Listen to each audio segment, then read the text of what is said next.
Hello everyone, this is David Taylor, and I am here to talk to you today about this thing right here, the 5-paragraph essay.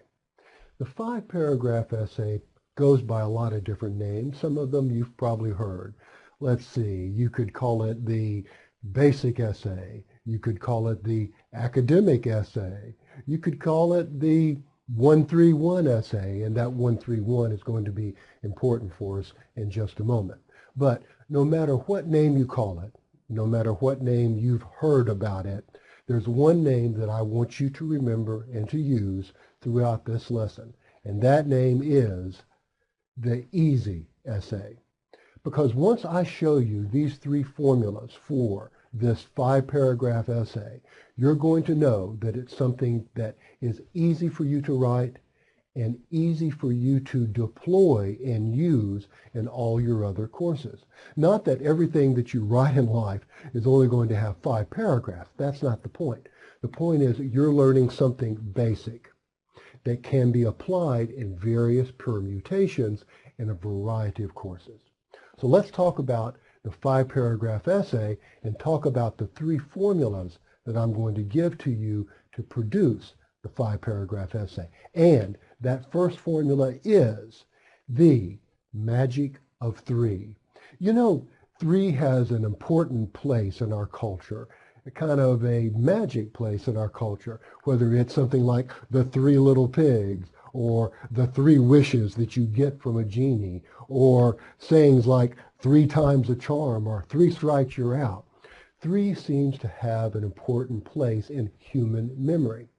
And we're going to use that important place and the role it plays in human memory to help create our 5-paragraph essay. And this is how we're going to do it. Let's pretend that you're given, a general topic like this one. What are the essential characteristics of a good parent? Okay, before you do anything else, you apply the magic of 3. Boom. 1, 2, 3. In other words, you're going to come up with 3 things and 3 things only. Sure, there are more than 3 characteristics of good parents, let's hope.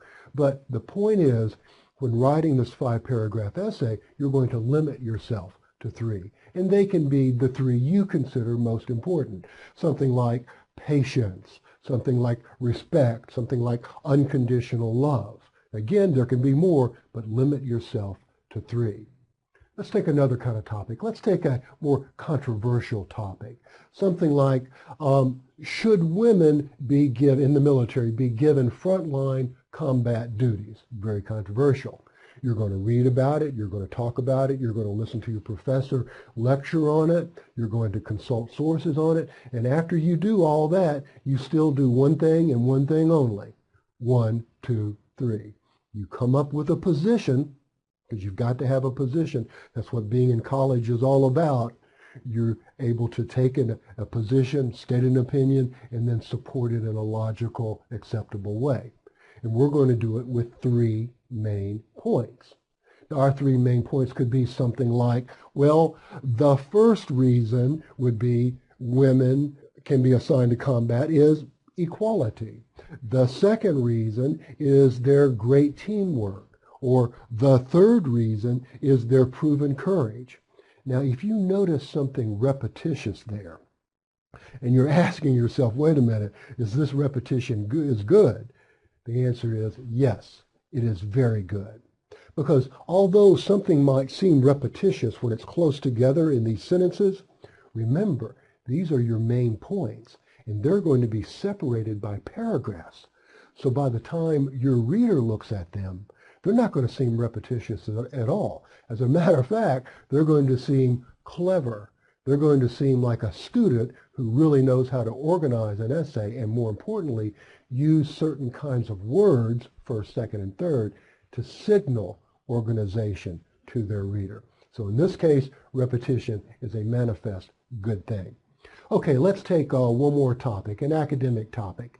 Why do so many students fail to complete their college degree? What are you going to do? Boom, 1, 2, 3. And you're going to use that formula. That's something like, well, first, students often.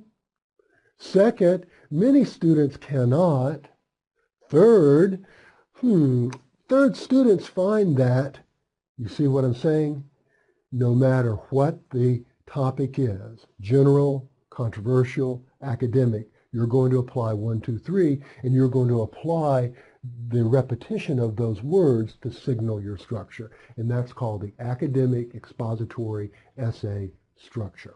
Fill it in with whatever you came up with in your reading, in your thinking, in your discussion, and listening to your professor. Fill in with whatever you want to, but use the structure. Okay, that's secret number 1. Now let's go to the next secret, and that secret is the essay formula for the thesis. Every essay has to have a thesis, and a thesis can be written with a formula. You know, these thesis statements sound kind of intimidating. They go by names like controlling idea, overall point, the position statement. Okay, fine, position statement, fine. But you know what? They're all the same thing. They're all your opinion on the topic, your position on the topic. And more importantly, there's a very set formula for producing that position on your topic, that thesis statement. Let's go over that formula. First, you take a topic that we've already looking at, that we've already seen, and then you add to it your position or your opinion. Remember, you've got to have one in college, and you have to be able to defend it. And then you put those two together, and you will get your thesis. Let's take an example. Let's take a topic we've already used. What are the essential characteristics of a good parent? There's our topic. We know our opinion on that topic. It was patience, respect, and love.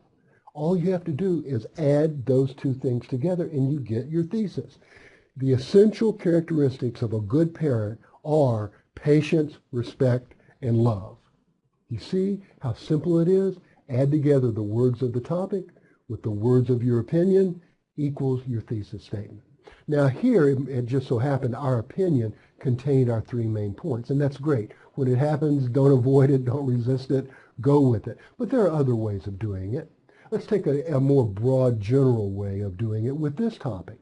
Let's say in this topic, we're going to have, should women be assigned combat duties in the military? Again, you do your reading, you do your discussion, you do your note-taking, you listen to your professor, and you come up with an opinion. You say, yes, they deserve it.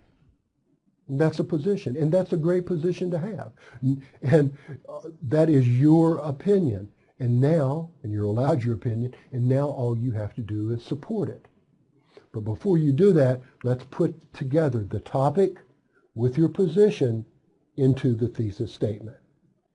Thesis, and that would be women deserve frontline combat duties in the military. See what you did? The topic. Should women be assigned? Yes, they should. They deserve it. And we added those two together and we got our thesis statement. Now comes those 3 main points that we came up with earlier. They deserve it because of equality, because of teamwork, and because of their courage.